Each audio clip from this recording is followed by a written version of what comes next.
Hey, what is going on, everybody? Boilon here for a very special video today. We'll be talking about the Mercs for Money team officially. You might see here on the background of the image here that these are the 3 new characters coming to the team. We're also here to talk about the upcoming reworks to Deadpool and Deathpool. I'm probably sure we're not that surprised about this, but in this video we'll be talking about all 5 of the characters, what they're going to be doing, their kits, and all of that.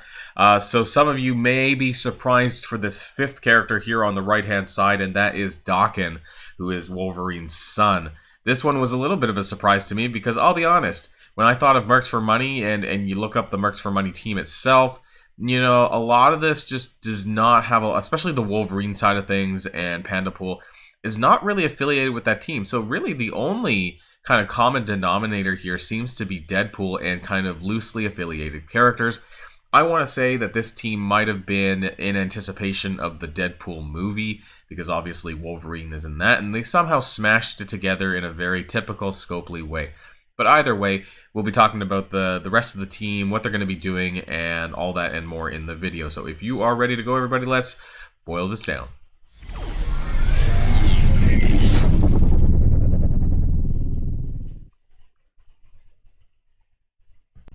Alright, so we're going to be starting things off with the reworks, and then we're going to jump ahead to the characters themselves. So I want to start here with the Deathpool rework. Now, she didn't really get that much of a rework. I don't know if she really needed it as such.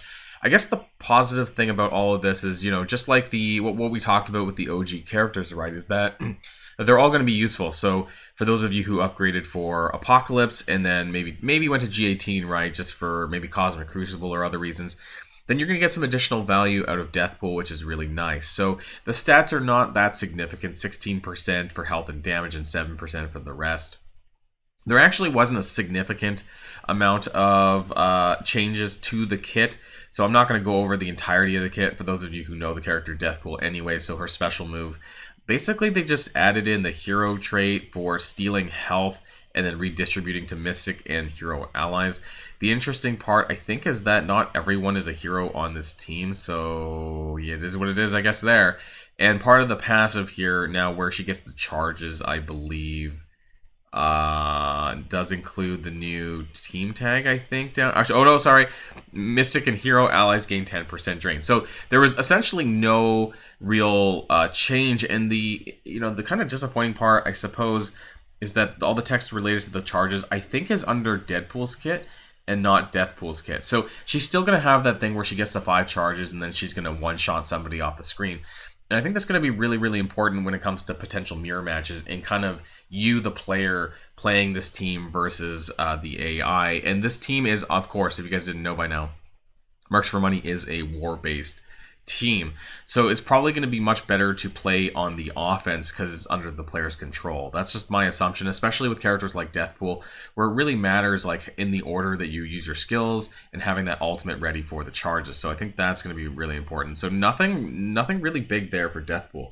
Let's talk about Deadpool. Now obviously, you know, he had a very significantly large change, right? We had 120% in health, basically, 53% in damage, 190 in armor. His armor stat was garbage. Focus 155, sorry. Resistance 95%, and a base speed stat increase of 5%. So I don't remember what he was before. I don't know if it actually says in here. Either way. So his basic attack, now this was always doing bonus attacks damage against minions. So now it does an extra attack damage. So we're going from 170 to 220 for that bonus attack, and it's guaranteed. But it always crits if the target is a minion or if they have Safeguard. And I guess now more and more, a lot of the war-based teams have Safeguard on spawn. Other teams have that as well. So I guess that's okay. And I think that should also, for a striker attack as well, that would also do the same thing. Now, a special attack, which usually went after the person with the lowest hit points, and then if they got the kill, I believe it also gave energy for himself and the Cable, but that was back then. Anyways, the new version of this is if X23 or Old Man Logan, obviously he's on the team, is an ally, this attack clears all barrier on the primary target and ignores stealth. So this is the character that you're going to have hovering over with your cursor. That's the primary target, because it's still going to attack the character with the most injured ally. So make sure you're using this appropriately, and you're actually using this on the right character for the primary target. And then whoever he actually hits, that attack ignores defense up. His ultimate, which was like a big rebound chain thing attack, still does that, but now it applies stun. So I guess having that focus is kind of important for him to land that, and then applies 2 more bleed on top, and then it rebounds to 6 to 7 targets instead of previously 3 to 4, and it just applies a shit ton of bleeds basically. So counterattack breaks this chain, but if Pandapool is an ally, it cannot be blocked or counterattack. So that's good too, the block part. So this is a new addition to the ultimate attack. So not too bad overall. I think the big thing really is that it applies stun, and there's a lot more rebounding going on. As long as Pandapool is an ally, then they're not going to get counterattacked, and bleeds are just going to stack up on the team.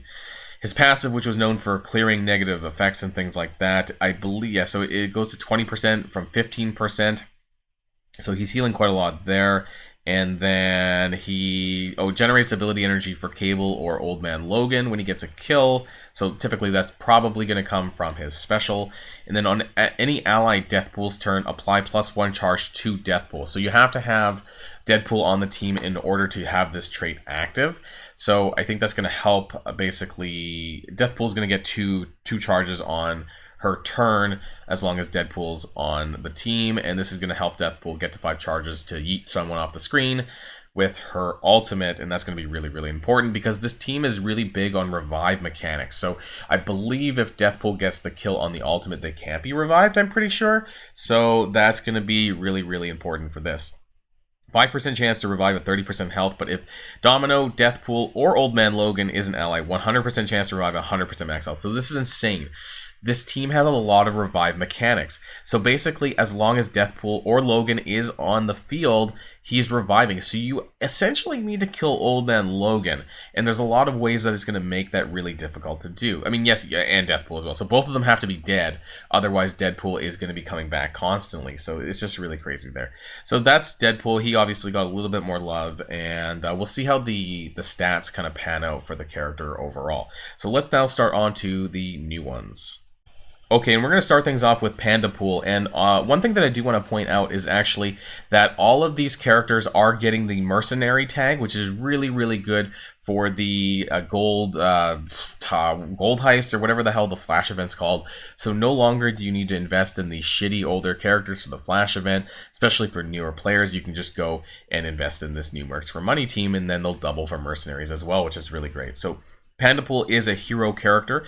Hero Global Mutant Protector. In fact, everyone except for Deathpool is a mutant, so this is going to be a little bit of a crunch on your mutant resources if this is something that is a big of an issue for you. Now, he has a speed of 116. His basic is called Bear Hug, and basically it attacks 3 times, and that's a lot of damage actually. So 275 plus a bleed, repeat 2 times. That's a total of 825% with a potentially 3 bleeds, if I'm not mistaken. So that's really, really powerful actually. Now, in terms of the ISO attack, I mean, I don't know if he's really a striker type character. I kind of think of more as to like how powerful is that basic attack and whether or not it's worth using a striker. I guess it really just depends on, he is going to be the kind of de facto tank, so you may want a fortifier just to keep him alive a little bit longer. But anyways, energy cost 5 out of 5 on his special Poacher Hunter. Attack primary and adjacent targets for 350. Plus apply offense down for 1 turn. Okay, there we go. Heal for 20% of this character's max health, and then gain 2 regen, defense up, and taunt. And this attack cannot be blocked or dodged. So it's a standard kind of like taunt ability with defensive mechanics, that kind of thing. So it's okay, and it also applies offense down, which is really nice. A little bit of a heal there too. Cooldown cost is not too bad. Ultimate Pandemonium, energy cost 4 out of 7. So this is potentially like, I believe, a turn 3 move actually. Attack all enemies for 200% damage. It's kind of low, but it steals 20% health from all enemies and redistributes 200% health stolen to all Mercs for Money allies, bypassing heal block. Now, just right off the bat, this is a very good kind of skill for things like Dark Dimension. Any of those characters have been always really good. Things like Minerva in the past, and like anyone who steals health as a percentage, because it's going to do a shit ton of damage to characters with huge HP pools like Dark Dimension characters. It also gains taunt. Both of his skills do gain taunt. Heals self and all mercs for money allies for 10% on top of the redistribution of the health stolen. Clear all negative effects from self and all mercs for money, and apply a bunch of fucking buffs. So 2 death proof, defense up, offense up, immunity for 2 turns to all self and to all mercs for money allies. So yeah, you're getting like almost everything. It's crazy, aside from Safeguard. But in War, you get Safeguard too.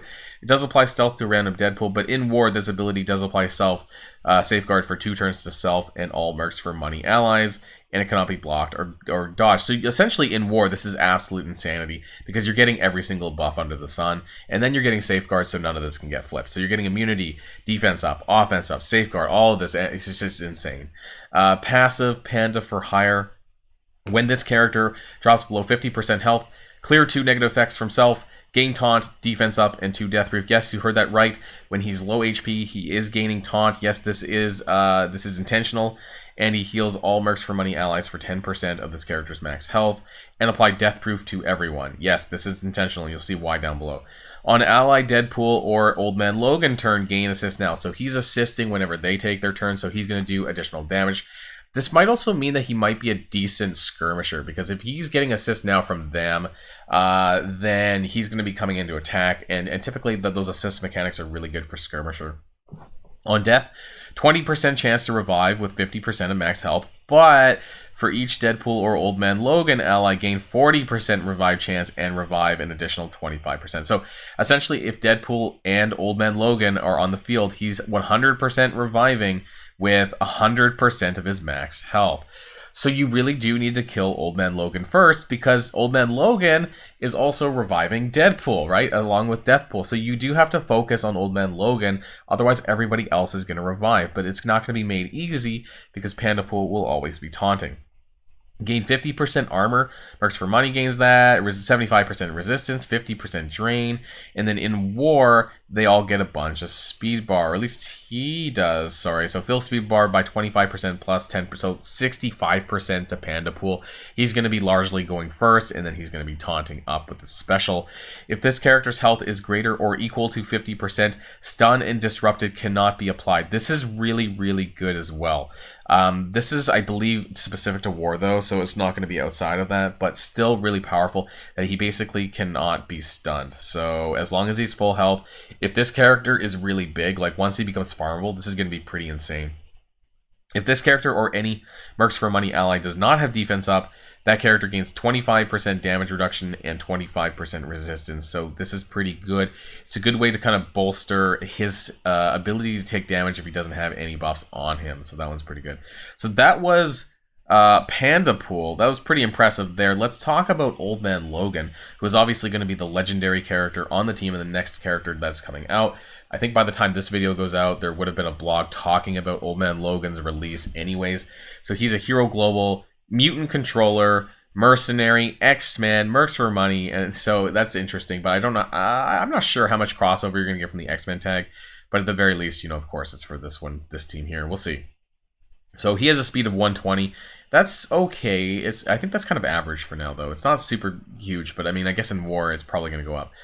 So attack primary target for 300% damage plus 100% drain. Of course, that's going to be on top of, I believe, the Pandapool passive as well, and then apply Disrupted. So that's not a bad basic. If this character has Claws Out, now this Claws Out thing, it's kind of a new mechanic specific to Old Man Logan. It's going to be akin to something like the Spider-Man Big Time, the way he like has the different suits and things like that. So if he has Claws Out, instead attack primary target for 300% piercing plus 100% drain and disrupt and bleed, 2 bleed for 2 turns. So basically it kind of upgrades a lot of his kit. And we'll see that down below. Generate 1 ultimate ability energy. That's very specific, actually, for self, and fill speed bar by 20%. Before we get to the special and the ultimate, I actually really want to go to the passive. We need to talk about the passive first, because I think this is really, really important. It's also a really huge passive. So passive, Better with Age. The chargeable enemy with the highest damage cannot get charged before this character takes a turn. Now this to me kind of points out, I don't know how many characters honestly, but I was thinking Green Goblin Classic. because he often has high damage stat, and that allows him to chuck his bombs, right? So I'm just thinking that, you know, he's pretty fast, and he's not going to get charged before Old Man Logan takes a turn. So that could be really, really big. On turn, clear all negative effects on this character, plus heal self for 20% of max health, and plus 15% per negative effect removed. That's crazy. That's kind of like the Deadpool mechanic as well. Now this one is really, really big. On attack, fill speed bar for self by 20%. That is a lot of speed bar. I cannot stress enough. And this is outside of war, which is a really, really great mechanic, and I think what solidifies and will solidify him as a legendary character. When this character's health is above 50%, stun cannot be applied to this character, and their speed bar cannot be reduced. Once again, not a war mechanic, so this is pretty good. Something you saw on PANDAPOOL. While any enemy has bleed, lower that character's damage by 30%. This will not stack with other effects such as offense down. So offense down would be minus 50%. So they're just automatically getting 30% even if they just have bleed on the field. And this is really good synergy potentially with other characters too that give out bleed if you're using them in other examples, maybe outside of war, maybe Dark Dimension, things like that as well. Lowered that character's resistance by 50% as well. So damage by 30%, resistance by 50%. And then heal block cannot be applied to self or any Mercs for Money ally. That is crazy. So not only can they not get stunned above 50% health, no heal block at all on the team. This character and all Mercs for Money allies gain 30% speed. This is also outside of war, at least as of reading this. So that 120 speed is more like, I guess, like 156? That's just absolutely insane. Gain 100% assist chance. So he's going to be basically assisting everyone else. That's just absolutely crazy. So he could be a very good skirmisher as well. Gain 200% focus, 40% damage. Mercs for Money allies gain 20% damage, and then they also get 50% health. It's just so much stats going around, but he's going to be a big damage machine, Logan, because he's getting this damage passive on himself, and he's got tons of stats just given to himself on the passive. So that part is just absolutely insane. Let's go back to the actual abilities. So special, Logan's Fury, 4 out of 4, so turn 1. Apply primary target, attack primary target for 420% damage, plus flip all positive effects into negatives, and apply stun. So what I like is that the flipping is happening first before it does the stun. So if there is immunity, then you can still flip that, which is great. So making sure that his focus is as high as possible is going to be really good. I know he's got the passive as well, but he could be a really good skirmisher type character too. Chain to 4 targets within 2 spaces. So this is a bit of a Tim jumping around basically, which is really nice. It doesn't say a rebound chain, but it possibly could be the way that these kind of are worded. Flip all positive effects into negative effects. So that's a pretty crazy skill in my opinion. If this character has claws out, basically everything turns from regular damage to piercing, and then it also, instead of applying just stun, it applies trauma as well on top. So it essentially buffs all of his abilities when he does have that, and I believe you get that from his ultimate. So and then he rebound. Okay, so it specifies here. So instead of chaining, it's rebounding chain to 7 targets within 2 spaces when he has claws out. So it's just really, really crazy. And then he's gaining like a bunch of buffs on top of this. So he's gaining 2 bleed.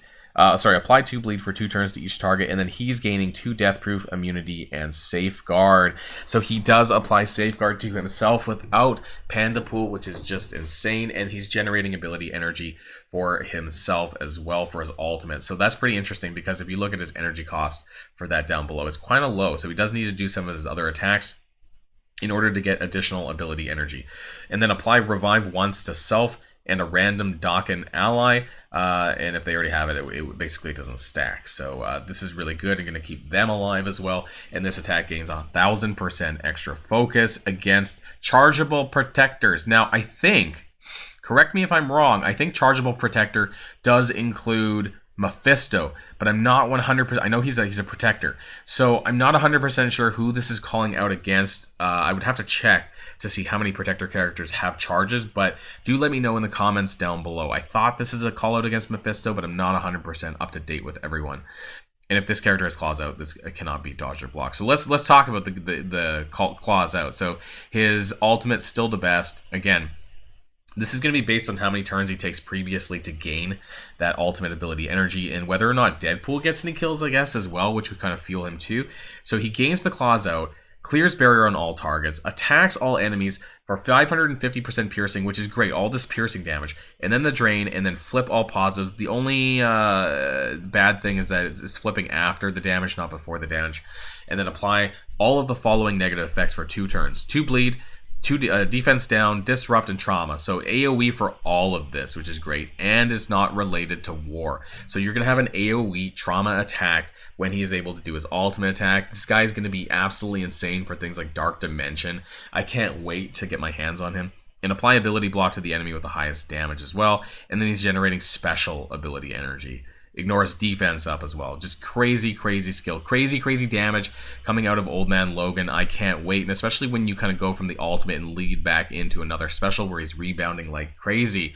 So Old Man Logan, pretty insane. Let's move on to the final character we have, DAKEN. Now, DAKEN is tagged as a villain character, so keep that in mind. He's a villain global mutant controller, mercenary, mercs for money, speed of 119. His basic attack, claw and fang, attack primary target for 275, chain to 2 adjacent targets and flip stealth, so obviously not as insane as Old Man Logan's ability. His special, can't run, can't hide, at an energy cost of 4/4, looks like a turn 1 move. Attack primary target for 300% piercing, plus flip 3 randoms positive into negative, so that's not bad. More chaining. You're getting a lot of bleeds with this team, whether it's with Deadpool's ultimate or with DAKEN. There's a lot of bleeds going across this team. Chain to 4 adjacent targets for 300% piercing, and then basically doing the same thing.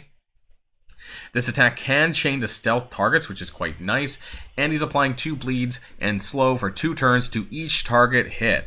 And then bonus attack the enemy with the highest damage, ignoring taunt and stealth. You're going to see that quite a bit as well, especially with Deadpool too. If the target has stealth before the initial attack, apply ability block for 1 turn, and heal block for 2 turns, and trauma for 2 turns to that target. So if he's hitting any stealth characters like Goodbye, they're getting a shit ton of extra debuffs on them. And in War, bonus attack the enemy support with the highest damage. So again, I'm not 100% sure who this is meant to be calling out, but nonetheless, I guess, I don't know, characters like Forge, right? Like other like really powerful support characters, I suppose, that you'd be attacking in War is just going to be getting killed really, really fast. Lots of negative status effects here that you can see, including trauma. And then at the very end of it, he gains immunity for himself. This attack also gains extra damage against stealth targets. So good night to anyone who happens to be under stealth.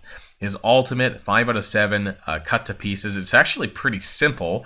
Attack primary and adjacent targets for 250, plus apply 2 bleed and reduces speed bar. And then attacks for the piercing instead to any target with safeguard. And then he repeats this. So it's about 750% damage, although it could be piercing to anyone with safeguard, just like the critical hit thing that Deadpool has on his mechanic. And then you're flipping 3 negative effects to positive effects from all Mercs for Money allies. So any debuffs that they might have get flipped. So a really, really, really strong team here. Honestly, I do not think this is going to be another Nowhere situation. I think this team is going to be 100%, 200% better than Nowhere was. And this will be a team that I probably will look to build just because it does look pretty broadly good outside of Alliance War as well. There's not a ton of Alliance War callouts, so I'm pretty happy about that. And his passive, on spawn gains stealth, on turn heals self, great. When enemy Wolverine or Old Man Logan ally drops below 50% health, he gets offense up for 2 turns.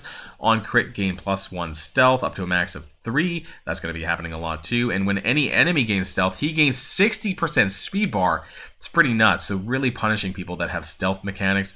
Gambit, you might see this in Crucible, right? Like there's a lot of Crucible usage I think you might see in this team. When this character or non-protector Mercs for Money ally gains taunt, remove all negative effects from that character and apply stealth. So that's pretty nice. And then 40% crit chance for himself and the team, 50% focus for himself and the team. While he has stealth, he gains more crit damage. And then while any Mercs for Money ally has stealth, they gain more crit damage as well. And then in War, enemy support characters cannot spawn with immunity. Again, I don't know who this is calling out. Dormammu has immunity, so I mean, if he was ever an issue before, I don't know how. Is Apocalypse a support character?